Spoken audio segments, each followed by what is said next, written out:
Welcome to We're Talking Bears, where we bring you the latest in the Chicago Bears experience. I'm Uncle, Nephew, and I'm Son, and we're talking Bears.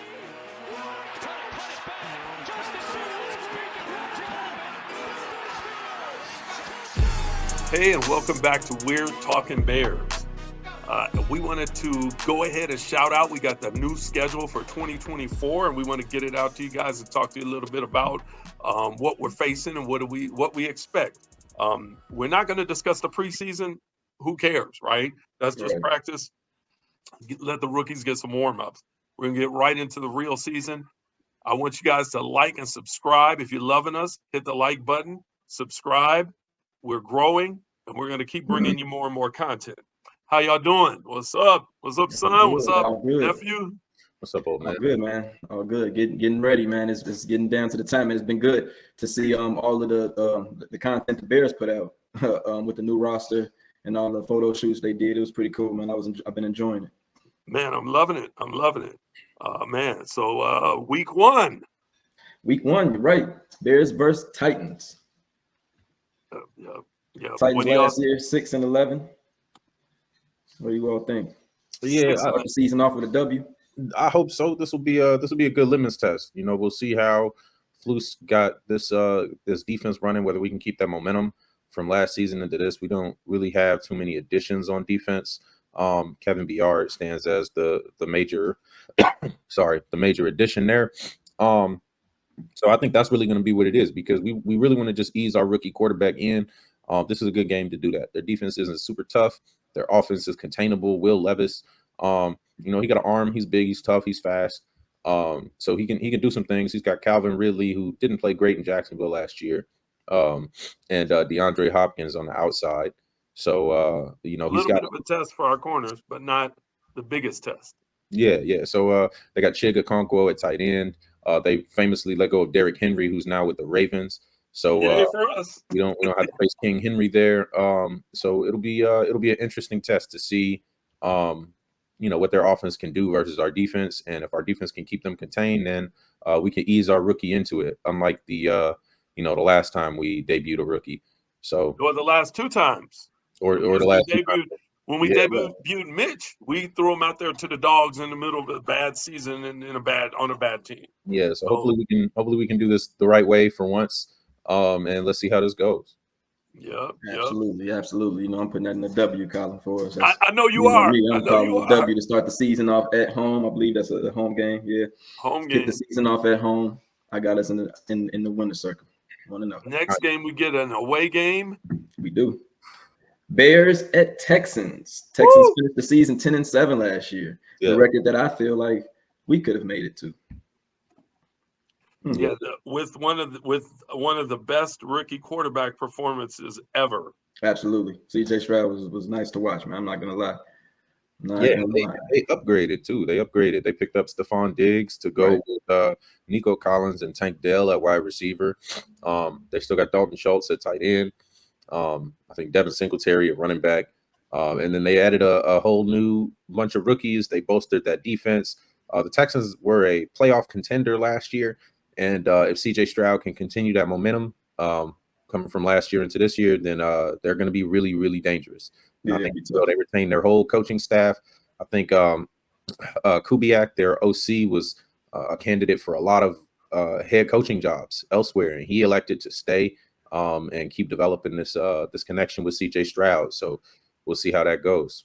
I think the Texans are very dangerous. The one thing that weighs in everybody's favor is we have a whole year of film on them where we didn't know what they were going to look like. We didn't know what CJ Stroud was going to be. Yes, people have seen Kubiak's offenses before, but not like that. This was Clint Kubiak's first role, so this is kind of his newest. I was thinking, my bad. I was thinking the other. Dad, Gary, the older. He's not coaching right now. This is his son. So he came from San Francisco, where he was the passing game coordinator. Right. In San Fran. So he wasn't even the OC in San Fran. So this was really the first time that anyone's ever seen what his particular offense was going to look like. So we'll see what he does with it, continuing to evolve, because he came from. Well, but we've all got film on him now. So, you can't be that different than last year. you can. He came from a really interesting coaching tree because Kubiak and Shanahan coaching trees have been kind of simpatico for a long time.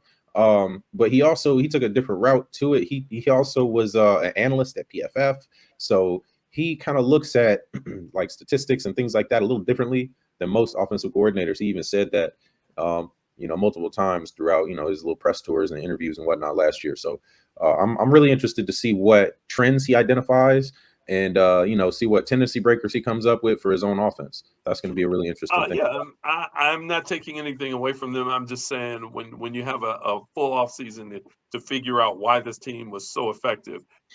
Yes, they've added some talent.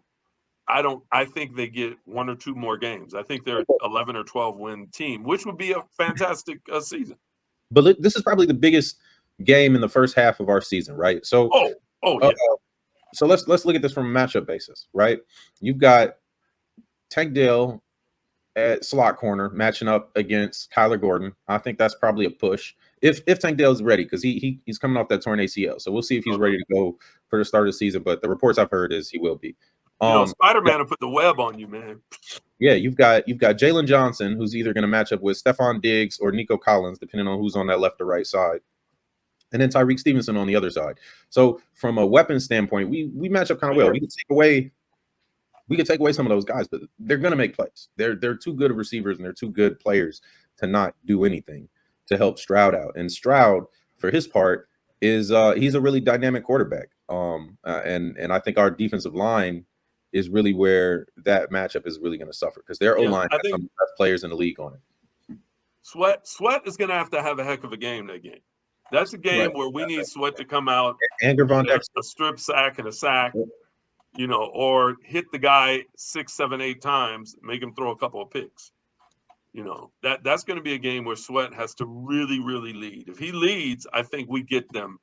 They have a good defense, which is going to be a challenge. They got Danielle Hunter starting across from Will Anderson. So we need Braxton Jones and we need Darnell Wright to be on their A game. So that's and then they got Danico Autry in the middle. Who Danico Autry he's an underrated pass rusher at that DT spot. Like he can generate some pressure up the middle. So that's going to be on Nate Davis. That's going to be on Tev, and then Coleman Shelton, our new center. We'll see how he shapes out. So that's going to be a true test for to find out where our tackles are this year, and how much they've grown over the last year. Mm-hmm. Absolutely. Now, where I think we can pick on them a little bit is their secondary. Derek Stingley is a really great corner. He's second or third year in the league. He was picked in the top 10, I want to say. And they had a year where he was injured, where he really wasn't out there. But last year, he showed why he was a top 10 pick. He was really giving it to some receivers out there. But behind him, you've got Jeff Okudah and I think C.J. Henderson as their next 2 top corners. And Keenan Allen and Rome need to tear them up. Man, they got to tear them up. Yeah. I mean, DJ will get his. DJ's gonna get his. DJ will get his. DJ. But we really need our number 2, our number 3 to tear them up. We really need Cole Kmet to take advantage of all that space that those receivers are going to get him, and we really need DeAndre Swift to be a factor out of the backfield and help Caleb out because they got a strong defense on all 3 levels. But I think our receiving core is just such an overmatch.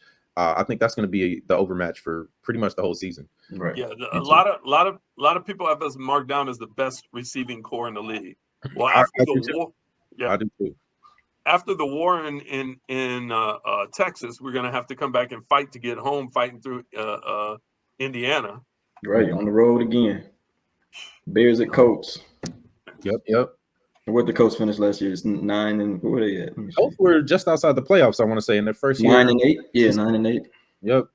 They were a tough team. And they were doing that with Gardner Minshew. So their first round pick last year, Anthony Richardson, was he number 4 overall? Yes. He was showing some promise, but he's got some durability concerns. He's big, he's strong, and he runs like it, but he's not Derrick Henry. He's not built to take those hits and survive in the NFL the way the running backs and whatnot do. So obviously that's going to be something that we're going to need to watch. Contain on that guy is going to be tough. He's a runner like Justin Fields was, but I don't think we're going to struggle too much from the pass game with him. We'll see how that goes. I think that having that practice against the Colts gave the Colts a little attitude on us. I mean, they were being out at that practice, the Colts were chippy. They were knocking Justin around some, and they built confidence over those 2 days. I could feel that and sense that even on I was there on the last day of practice, and you could feel from the start of practice we were getting the best of them on some plays. By the end of practice, they were getting the best of us, and they had to just stop the practice because it was getting near a fist fight. And I don't think practicing there helped us in that game because I think we might have got them aside from the fact that they figured out, hey, we can if we can get through this line and put a fist on Justin, the Bears are going to have some issues. Yeah, well, they must have wrote the blueprint because everybody was getting through the line for the first couple games last year. So I mean, that's really what it's going to come down to. Is can we protect? Can we give Caleb time to get the ball out to these weapons? And if we can, I think we'll blow past the Colts because their defense. Honestly, I think somebody's going to be open fast. It's also how fast is Caleb Reed? Because when you hike that ball with the talent we have, everybody's not covered from. He's a rookie. He's a rookie in his third game. He's not reading defenses. Let's throw that out the window. That's no. He's not going to be doing full field reads. I'm talking about. Yeah, I get you. That's not going to be happening. It's going to be how does Shane Waldron game plan to give him what he needs to see. Can Shane Waldron do what Getsy was never able to do and accurately predict what the defense is going to show when he drops back? And how can he mold this offense to do what Caleb can just do instinctively and quickly? That's really what the question is going to be. So don't put that on Caleb because it's not on him yet. It's not going to be on him for at least a year, really. Okay. I say this is we always run into with these young quarterbacks in Chicago. We judge them so quick, throw them in and out. Look, man, these kids are not ready for the speed and complexity of this game, especially you coming from the Pac-12, the playing against Arizona State and San Diego. It's not great defense out there on the Pac-12. Come on, man, they not out here running freaking roll 4 drop 2 disguise coverages like they're not doing that. So what we're gonna be looking for from him is just hit your cues. If he says that nickel comes in, hit Keenan Allen behind him. That's all I'm looking for. Just read the guy you're supposed to read on that play, get the ball out. That's all we need from Caleb. So let's not put it on his shoulders. And what are we getting against the Colts? I got us with a W. I forgot to say it. I forgot to say it about the Texans because I wasn't sure, and I didn't want to say we were going to lose because I don't do that. All right. Well, look, 2 in the possible. We're going to do a spade. We're going to do a spade season. All right. 2 in the possible. I like that. I like that. So we're moving on, and this will be the end of the first quarter, and we end the first quarter by hosting the Rams. The LA Rams who finished the season last year 10-7. Yeah. So wait, is that at or in Chicago? No, we're hosting. No, we're back home. That week we'll be back home. I was hoping I get to go to that one. That would have been nice. Right. Nope, you got to come home. That hurts. Well, we'll see if I might fly in for that one. That'll be good. How much longer does this team hold together? There's a lot of long in the tooth guys, starting with Stafford. Is that a new guy they drafted him? Yeah, he's new. He's that's what his name became when he got old. Right. Because he's so long in the tooth, you had to add a T there. Oh boy, no, the T was already there. It was the let's say let's stop. You lost that one. All right, I was trying to recover. Yeah, anyway. Fumble on the play. Balls on the ground. Right. Anyway, yeah, Stafford long in the tooth. Keep going. Even do they have any? I mean, they got Puka. Puka's a great young guy. He's not young. For Puka, who's great and young on their team? Ooh. Dang, that's a good question. They got that running back, Kyron Williams. He's really good. Their left tackle, Noteboom, he's pretty good. At least from what I've seen. I haven't seen a whole lot of him, but what I've seen, he's good. They need some talent on that D line. They drafted a couple of guys. I'd have to look over their roster again because I'm not super familiar, but they drafted a couple guys to try to fill the hole on that D line left by Aaron Donald retiring. They got Jared Verse, who we'll see what he's able to do early in the season.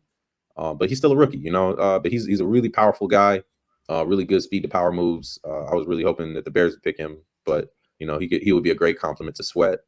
But other than that, I don't know. That roster is kind of shaky on the defensive end.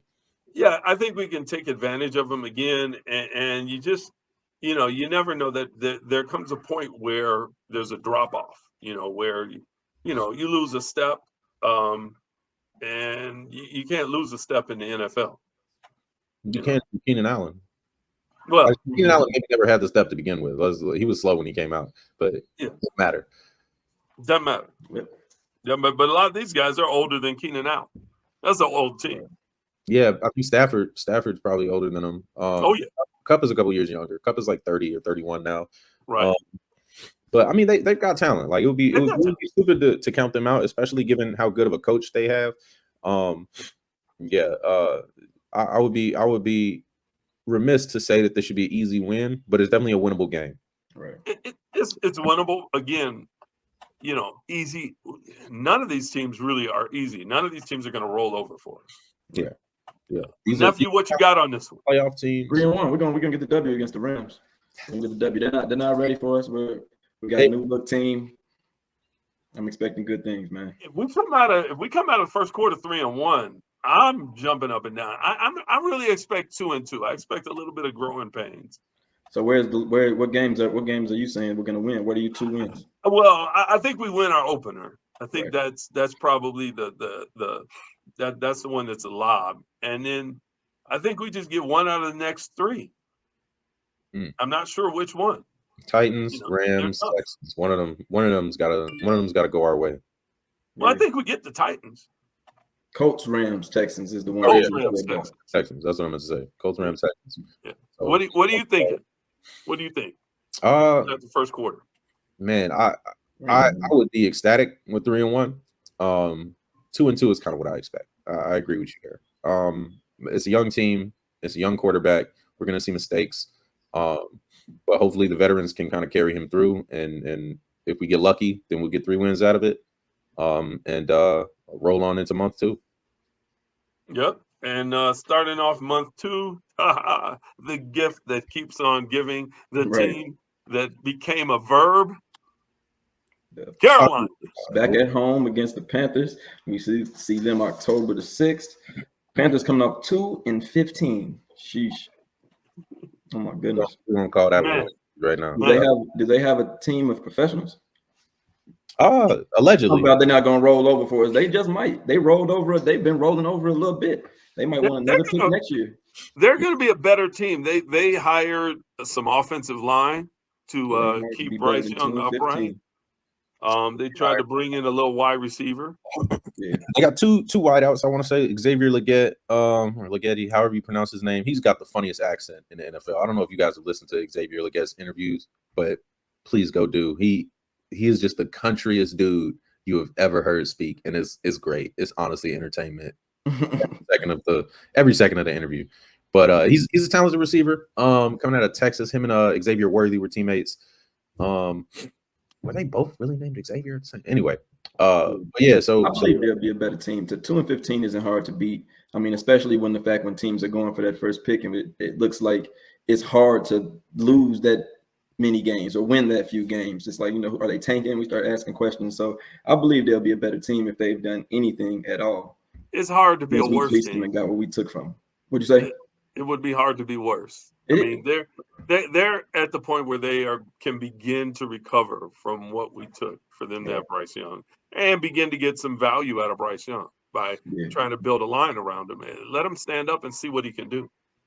Yeah. They got Robert Hunt and Damian Lewis. They paid them a combined $100 million for their 2 guards. They got to spend money to get guys in. They traded for Deontay Johnson from the Steelers.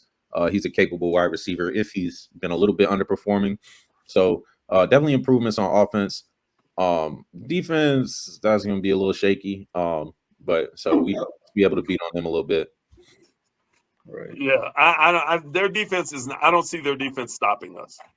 Yeah. I mean, we rolled them and we didn't have a great offense last year. Yeah. We had a lot of holes. And I think our line is that when the backup play? Is that when we had Bajan in? Mm-hmm. Right. Well, we did not roll them, actually. We were fighting with them. We were, but I was going to say we had the backup. We had Bajan also. We had Bajan. Yeah, so we were working off backup quarterback, a tethered offensive line. Yeah. Obviously we didn't really have a decent tight end too. There were, There were a lot of issues, And that's what I'm saying. I'm not giving them a chance against us. They should roll over when they play us. I don't say All right. It might look like they rolled over. Man. So I think we're in. We need to get some wins that look like legitimate wins that show that certain teams are not on our level. We have to have some wins like that. It can't just be like, oh, we'll just no. If teams are on different levels than the teams that are not on our level, we have to make some statements against them. And I feel like this has to be one of those. Last year that is without question a team that's just not on our level, man. We have to pummel these guys. They're just not there. This is we got to pummel them. They're so far away from us. I mean, honestly, the Panthers are so far away from us. They just don't have the talent to play with us. Right. They didn't have the talent to play with us last year, and we have made vast improvements. Really, the only difference between us and them was like a 3-point game or something on Thursday Night Football. So defensively, they were right with us. Defensively, but we weren't. But I mean, he's the only really major loss from that roster. But think about it. We were on our backup quarterback, and we had the Getsy offense. Yeah, if we had Justin, we would have steamrolled them. Obviously, that's all I said. This needs to be a statement game for us. We need to show that these guys are not on our level. I want to see a shutout. We need a shutout. Great teams shut other teams out. This is going to be an interesting one because this is back-to-back number 1 overall picks playing against each other. So if we shut them out, I don't know what's going to happen in Carolina. It's going to be ugly over there. We need to shut them out, man. We need to shut them out. We need to drop 30 on them and shut them out. That's what that means. That would be great. That would be that sentence says we're ready for the playoffs. That sentence will also say that the Bears are no longer anybody's kick around. Like, we would be absolute savages to fleece this team for the number 1 overall pick, all the stuff we got from them, and then roll into town with Caleb Williams and shut them out and shut out the previous number 1 overall pick who's got a year of experience and is now starting to be built around. Man, that would be an ugly statement. Statement. That's my if I'm right, I'm there. I'm gonna say, if I have to make a hard prediction, single-digit points for them, but I'd love to see a shutout. I don't see them getting 10. So y'all got us at 3-2. I'm gonna say 3-2 possibles. I don't like how you on our record, but it's not bad. Coming out of week 5, 3-2. Yep. Okay. All right. So now where we get not bad. October the 13th. The Bears are at home again. Jacksonville Jaguars. 9-8 was their record last season. What you think we're looking like? So it's just first overall pick versus first overall pick yet again, 2 weeks in a row. Right. Jacksonville, they're starting to become a pretty experienced team. They had a winning record last year despite a lot of struggles. I'm not sure how much they've upgraded though. They were pretty quiet this offseason. I don't really think I saw anything that moved the needle for me too much on them, which means they're beatable. But Trevor Lawrence can play ball, and I think a lot of criticism towards him is a little unfair. He's rolling into his 4th season now. And I think he'll really start to show why he was that first overall pick. And he can take over games. He can take over. T-Law is not their problem. Let's see what happens. T-Law is not their problem. I mean, they're an average team, maybe a little better than average team. Mm-hmm. Honestly, they've been better than us pretty much, since we both drafted, but I think this offseason, we're not average anymore. We're in maybe the toughest division in the NFC. Not taking anything away from the 49ers. The 49ers still reign supreme in the NFC until somebody knocks them off. But we're in the toughest division. I mean, we're clawing right there with Detroit. And Detroit was clawing with the 49ers to go to the Super Bowl. Green Bay has stepped up. Detroit and Green Bay both have added tons of coverage assistance by adding DBs and safeties in the draft. Minnesota added the quarterback they needed. This is a tough division, and I think we're a lot better. I see us above the Jaguars, but you got to get on the field and prove it. Absolutely. Yeah, I mean, that's tough. I don't see us above them. I see that as push. We have advantages. They have advantages. They've got an experienced quarterback. We got a rookie. They've been to the playoffs. and won tough playoff games. We haven't. So, you know, there and then coaching from a coaching perspective, Doug Peterson's a good coach, and while they haven't been tremendously successful since he arrived, they're playing in a tough division too, man. Titans, Colts, Texans with CJ Stroud. I think these are two tough teams. This is going to be a really tough matchup. I think this is the London game, so this is going to be over in England. This is a away game for both teams. That makes a difference. Man, it's gonna be interesting to see how our team travels, how our coaches travel, the kind of game plan we put up. This is gonna be an interesting one for us for sure. I really can't predict. I don't know which way this one's gonna go. I'm not gonna lie to you. Hey, and then week 7 is our bye week. So this is the bye week, and with that, we're gonna say bye on this first half of the season edition of the 2024 Bears schedule. So I'm Uncle. And I'm Nephew. I'm Son. And we're talking big. Bear down. Bear down. You know it.